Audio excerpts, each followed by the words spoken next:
What's up, everyone? Good morning, wherever you are at in the world right now. It is morning here in Boise, Idaho. My name is Shane Larson, the Game Time Guru. Wanted to do a little bit of a morning after discussion with you guys here on the show. And I would love to get you guys' interaction. If you guys want to join in, leave some comments. Let me know where you're from. Let me know what you think about the college football landscape. Just a few things to talk about this morning after last night's games. We are posting this on Facebook, on Twitter, and as well as on the YouTube channel. So make sure you guys leave some comments. Let me know where you're from. Let's talk about some of the headlines from last night. Obviously, I want to start with the Notre Dame Clemson matchup.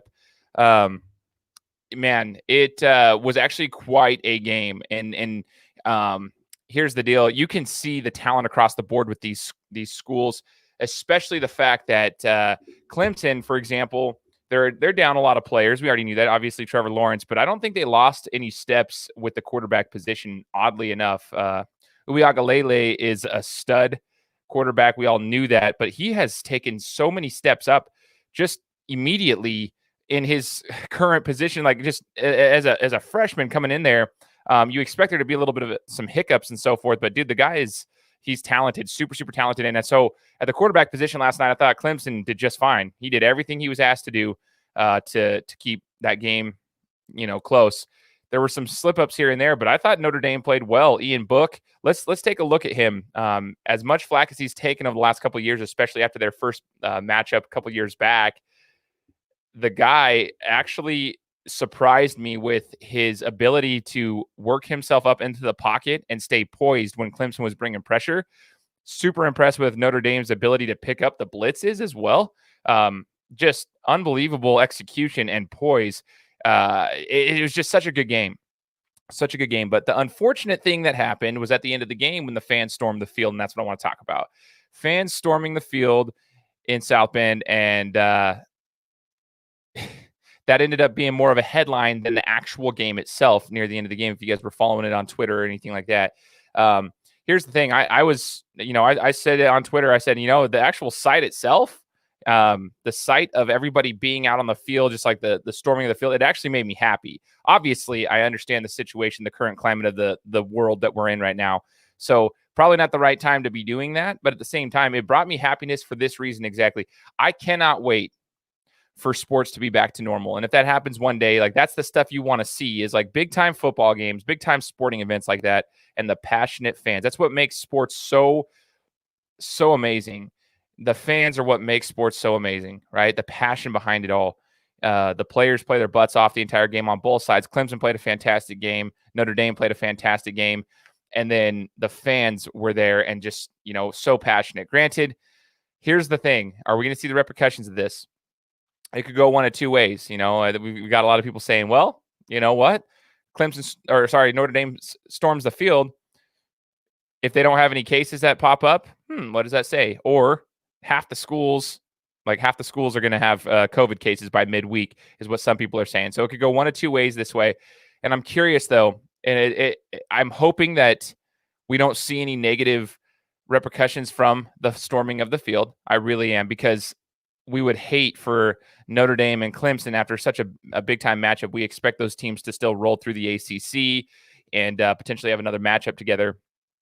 I would hate to see them, have any kind of, heaven forbid, repercussions in regards to getting COVID cases due to that storming of the field. I mean, we'll see what happens. I'm not going to comment on it until we get any kind of information, but I thought it was cool to see the fans passionate again. And it brings me to my next topic right here, and that is the fact that every conference is so weird. It is strange. It is super strange how everybody just does things differently. You got Notre Dame over here where they're literally their students aren't even social distancing in their student section. Like everybody's just piled up with one another. You've seen Clemson games where they try to stack them throughout the stadium. You've seen other state, like Boise State, for example, could fit about 1,000 people in the other night, but there were super strict protocols for how far they had to sit and had to be tested and all this stuff. Then you got other games that can't put people in the stands at all. It's just weird to see how everybody's handling things differently from school to school, and it's not consistent across the board. It's just super strange.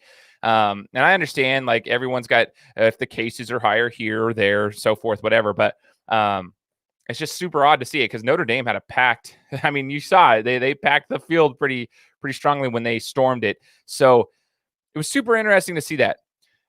It took the headline of the game at the end of the game, which sucked because that game was phenomenal. The fact that Notre Dame was able to drive 90 yards at the end of that game to score the game tying touchdown and overcome a couple of. I thought Clemson had them. I really did. I thought Clemson had them. I thought Clemson played a fantastic game coming back. They've been having a couple slow starts this season. Even when Lawrence was in, they have some slow starts. But then when they start rolling, it's hard to stop them. And I thought they had them. I thought Notre Dame had, missed a few opportunities. Obviously, the book fumble near the end zone. I thought that was going to crush them. I thought the missed opportunity with the tight end missing the touchdown catch, which was a hard catch, but he still could have made it. I thought that was a missed opportunity. When you're trading field goals, when you're trading touchdowns for field goals, it's a recipe for disaster. And so you've got to get in the end zone. And I thought Clemson had done enough to come back and break them, but Notre Dame kept fighting. So their resilience actually surprised me. This is a different type of Notre Dame. This is a different type of Notre Dame team than I'm used to seeing. They're usually the hyped up team. Everyone says they're overrated, and then they go and they get smashed by an elite team or something of that nature. Or they have, I wouldn't say smashed, but they typically have like a subpar performance against an elite team, and then everyone says, see, they're overhyped. Okay, it's the same concept every single year. It's the same argument, but I mean, it was awesome to watch them. And you can say, Clemson was down some players, and I think there's some validity to that. It's what I was talking about with Boise State as well and BYU. Like, this year is a weird year. 2020 is a weird year. Some of them are injuries, some of them are COVID stuff, like Trevor Lawrence. Like, it's a weird year. So that's going to be part of it. And the unfortunate situation is college football doesn't care if you are hurt, and that is the reality of it. So, like, a win's a win, and you're gonna lose. And so my hope for this, though, is like I said this before. I wouldn't mind if Notre Dame was in the ACC permanently, because the matchup between Notre Dame and Clemson, I would love to see that on a yearly basis, once or even possibly 2 times this season. I think with Boston College on the rise, if you put Notre Dame in there as well with their consistent play, as well as obviously Clemson's a top dog elite team in the country. Now North Carolina's kind of coming up on the rise with Mac. Like, guys, like that conference could have a little bit of a boost and some excitement to it. If you bring in Notre Dame, I would have loved to see this matchup. I'm not sure about the rest of you guys, but I would love to see this matchup yearly, Notre Dame and Clemson, in a regular season, not just a bowl game. Regular season matchups that have high implications to them. So I don't know. That was such a good game. I thought it was a fantastic matchup. Now, going over to my Ohio State Buckeyes too. So you're seeing like Clemson. I don't think Clemson drops too far in the rankings. I think people understand, like, yeah, they lost to a pretty good team in Notre Dame. They were short a few players. I actually don't see them slipping out of the top 4. If they do, I don't see them going any further than 5th in the rankings. Ohio State, however, I mean, granted, they're earlier on in their season than the rest of the ACC and these top dogs in the SEC as well. So Alabama, Clemson, Notre Dame. Ohio State's earlier on in the season. It's going to take them a little bit longer to find their rhythm.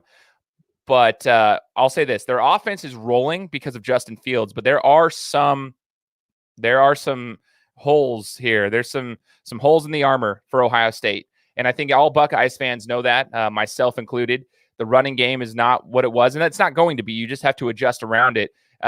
You lost J.K. Dobbins last year, and I think people take that for granted. Like, the types of running backs that Ezekiel Elliott and J.K. Dobbins really were. They're elusive. They're explosive.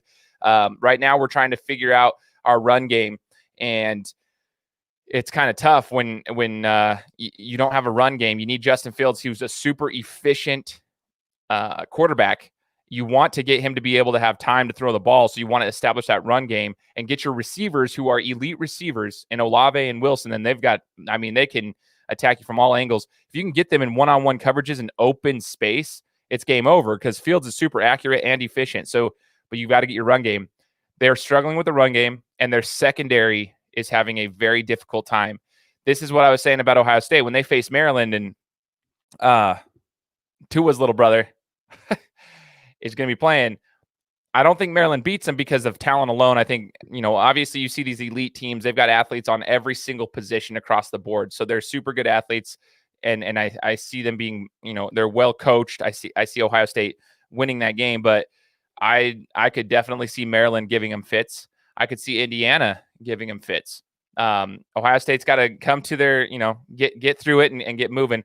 And that was the thing about 2019 squad with Ohio State compared to 2020's Ohio State. And even past Ohio State teams is 2019, they came out running. They just came out boom, boom, boom, clicking on all cylinders. And it's very rare you see that. But you could, 2019's Ohio State was just rolling from the beginning, and they just continued to pick up momentum and get better every single week. This is more reflective of other seasons that we've seen with most teams where it takes them a while to get their rhythm. It's going to take them a while to get their rhythm. The problem is you can't slip up if you're Ohio State or any Big Ten team for that matter. You can't slip up. You don't have time to do that this season. You started late. You don't have a lot of leeway. You have got to take advantage of every single opportunity to get yourself rolling. At this current time, I am putting in the rankings, I've got Alabama, Notre Dame, Ohio State, Clemson. But I think Ohio State, Clemson, it's hard because Clemson's got some chinks in their armor as well. That's a 3-4 toss-up right now. And I got to be 100%. I don't think Ohio State's the number one team in the country. I definitely think they're in the top 4, just based on like what I've seen. But you got to see, like, they've got some chinks in the armor as well. Let's see if they can, catch up to speed once they, get midway through the season, like 4 or 5 games. Give them another game or two, and that's when we'll really know if they're going to be able to roll going into the last part of the season. So, man, college football's weird this year. We've already talked about it. 2020 is a weird season, but it's exciting now that we're starting to get it. We got the Pac-12 that just started.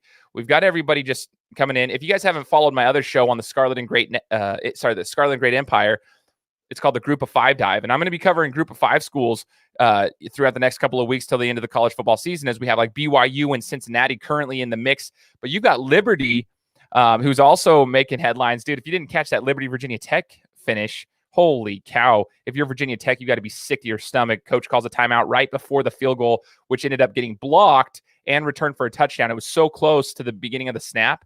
Virginia Tech should have won that game at the end by blocking a field goal and running it back. Instead, Liberty ran one more play, got an extra couple of yards, and then kicked a field goal for the win. You're sick to your stomach if you're a Virginia Tech fan and coach and player. But BYU and Cincinnati currently are the teams that are trying to make their run and make their name to try to get to the New Year's Six Bowl, and not only that, but potentially a college football playoff spot, right?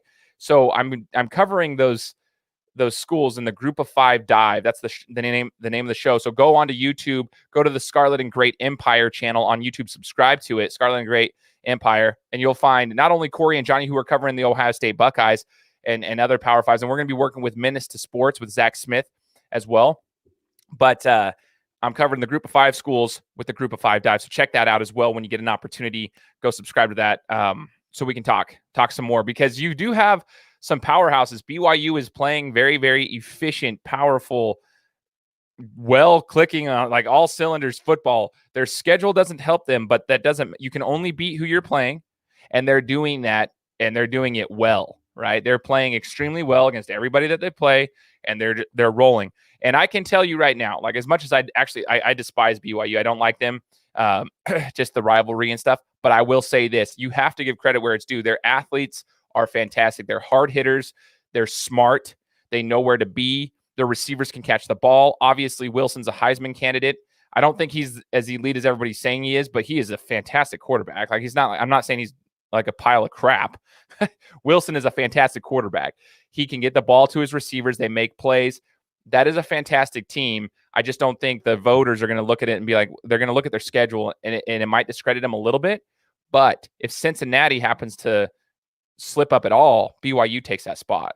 And so this race between Cincinnati and BYU towards the end of the season, now that we're getting to the end of the regular seasons for each one of them, BYU being an independent, not having a bowl game either for a conference, might hurt them. But let's see what happens in that race as well. Go follow me over at the Group of 5 Dive show that we'll be doing weekly, talking about these Group of 5 schools and that race to the New Year's Six, because there's some great athletes and great coaches across the board for these Group of 5 schools. So if you're a UCF fan, Memphis, Liberty, Boise State, SMU, BYU, even as an independent, just come on over and subscribe and listen to that show as well.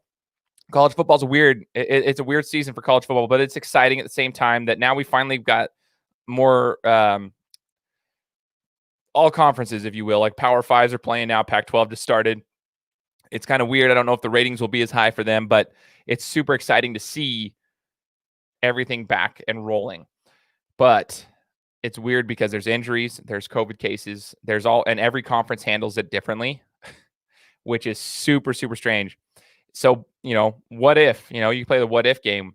Trevor Lawrence already caught COVID, but luckily for them, their backup quarterback, Uiagalelei, is just a stud, absolute monster. So they don't really slip up there in regards to talent and execution. But you know what? Like and Lawrence only has to be out for 10 days, according to the ACC, and then he has to test, for his cardio tests and everything like that. But let's say the Big Ten, Ohio State, let's say the top dog in the Big Ten slips up, or it doesn't slip up. They're starting to find the rhythm. 2 more weeks down the road, they're doing well. And when, heaven forbid, somebody get, like a Justin Fields or somebody gets a COVID case, just like Lawrence did, the Big Ten has 21 days that you must quarantine. That's 3 full weeks. That's 3 games. That's a big difference. So you never know. You just kind of play it week by week. It's that cliche 1 game at a time discussion.